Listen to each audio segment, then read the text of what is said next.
तो देखो, मैं ऐसी मूवीज देखने के लिए बहुत ही ज्यादा एक्साइटेड रहता हूँ जिसमें हमें कई सारे मैजिकल एलिमेंट, फैंटेसी एलिमेंट, ऐसी चीजें देखने को मिले, क्योंकि वो एक अलग ही एडवेंचर क्रिएट करता है और चीजें देखने में मजेदार भी होती है, जहाँ पर इन सारे एलिमेंट्स को बेटर विजुअल्स, म्यूजिक और बढ़िया कॉन्सेप्ट के साथ हमारे सामने प्रेजेंट किया जाए तो चीजें और भी बढ़िया हो जाती है। Hey guys, welcome back to my channel और आप देख रहे हो मोर्टल प्रिज्म। और आज की वीडियो में हम बात करेंगे एक फैंटेसी एडवेंचर मूवी के ऊपर जिसका टाइटल है silver the book of dream, जिसका ओवरऑल रन टाइम सिर्फ 1.5 घंटे का है और ये मूवी आपको Amazon प्राइम के ऊपर देखने को मिल जाएगी। तो वीडियो को जल्दी से शुरू करते हैं और चीजों को डिटेल में डिस्कस करते हैं। तो अगर मैं मूवी की स्टोरी के ऊपर बात करूं तो इसकी स्टोरी लिव नाम के कैरेक्टर के अराउंड रिवॉल्व करती है, जिसका ओरिजिनल नेम सिल्वर रहता है, जो कि एक्चुअल में ड्रीम वॉकिंग कर पाती है। अब ये कॉन्सेप्ट है जहाँ पर आप सपनों की दुनिया में ट्रैवल कर सकते हो और डिफरेंट लोगों के सपने को देख सकते हो, और अगर आपके पास उनका एक मीडियम हो तो आप उनके सपने में एंटर भी कर सकते हो। अब लिव की इस चीज के बारे में उसके स्कूल के कुछ लड़कों को पता चल जाता है जो कि सेम वो भी ड्रीम वॉकिंग कर पाते हैं। तो ये क्या करते हैं कि ये आपस में ही ग्रुप क्रिएट करते हैं, जहाँ पर इनका ओवरऑल ऑब्जेक्टिव यही रहता है कि अपनी इस एबिलिटी की मदद से वो अपने सपनों को सच कर सके। और पूरी स्टोरी इसी चीज से शुरू होती है, जहाँ पर आगे जाके चीजें किस तरीके से टर्न लेती है वही हमें मूवी के अंदर प्रेजेंट किया गया है। तो देखो, सबसे पहली बात मूवी का कॉन्सेप्ट देखकर ही समझ आता है कि ये किसी बुक से इंस्पायर्ड है, जहाँ पर मुझे ये तो नहीं पता है कि ये अपने सोर्स मटेरियल को कितना फॉलो करते हुए चल रहा है, क्योंकि मैंने वो बुक रीड नहीं की है और मुझे उससे लेना देना भी नहीं है। लेकिन एज अ व्यूअर जो कि सिर्फ एक मूवी देखने आया है, तो उस पॉइंट ऑफ व्यू से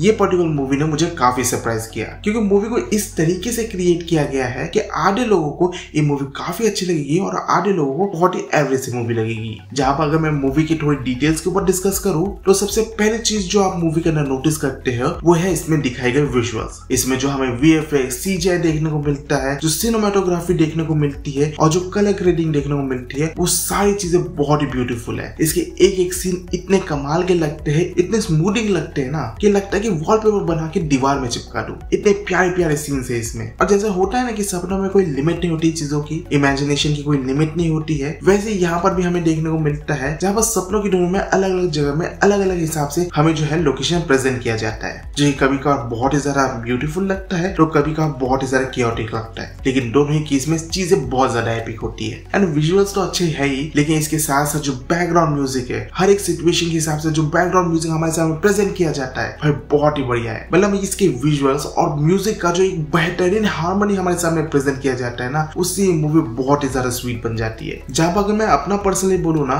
तो इन एलिमेंट्स के चलते मैं इस मूवी की जो कमियां है ना उसे नजरअंदाज कर दूं। लेकिन अगर मैं मूवी के ऊपर बात कर ही रहा हूँ तो इसकी कमियों के ऊपर भी बात करना बनता है, जिसे मैं एक एक करके बताता हूँ। पहली कमी यही आ जाती है कि आपको कैरेक्टर्स के बीच में कोई डेवलपमेंट देखने को नहीं मिलती है। मतलब यहाँ पर ऐसा दिखाने की कोशिश की गई है कि मूवी के जो मेन कैरेक्टर है लिव, उसके स्टोरी पर ज्यादा फोकस किया जाता है और उसके बारे में बहुत सारी डिटेल्स देने की कोशिश की जाती है, लेकिन मैं स्टिल बोलूंगा कि उसकी स्टोरी के साथ में कुछ खास कनेक्ट नहीं हुआ। और इसके साथ साथ जो साइड कैरेक्टर्स हैं उनको तो मतलब मैं ऐसे ही लेकर चल रहा था कि बस स्टोरी के हिसाब से चले जा रहे हैं। यहाँ तक कि इसमें ऐसे कैरेक्टर्स है ना जिन्हें अगर कंप्लीटली इग्नोर कर देते ना कोई फर्क नहीं पड़ता। इसके साथ साथ कभी कभार ऐसा भी फील होता है कि कैरेक्टर्स को पहले से पता रहता है कि क्या सिचुएशन चल रही है। मतलब कैरेक्टर्स इतनी आसानी से सिचुएशन के साथ डल जाते हैं ना, जो कि भाई उतना ज्यादा सेंस नहीं बना रहा था। लेकिन हो भी सकता है कि ये क्रिएटिव चॉइस हो, क्योंकि 1.5 घंटे के अंदर बहुत सारी चीजें प्रेजेंट करनी थी, तो उस हिसाब से शायद चीजों को प्रेजेंट किया हो। लेकिन मुझे मूवी की सबसे बड़ी कमी लगी कि यहाँ पर बहुत सारी चीजें हमें दिखाई गई थी जिसे भाई डिटेल में डिस्कस नहीं किया गया। यानी कि जो हमें यहाँ पर बुक ऑफ ड्रीम के बारे में बताया जाता है उसको भी भाई ऊपर से पढ़ के हमें बता दिया जाता है। फिर यहाँ पर जो नाइटमेयर वाला कॉन्सेप्ट है उसको तो बस थोड़ा सा टच करके छोड़ दिया जाता है, और साथ ही साथ ड्रीम वॉकिंग के ऊपर जितना सारी चीजें चल रही है उसमें ज्यादा डिटेल में डिस्कस नहीं किया जाता, जो कि मुझे लग रहा था कि ये सारी चीजों को और डिटेल में डिस्कस किया जाता और मूवी का लेंथ बढ़ा भी देते ना तो भी मूवी बढ़िया होती।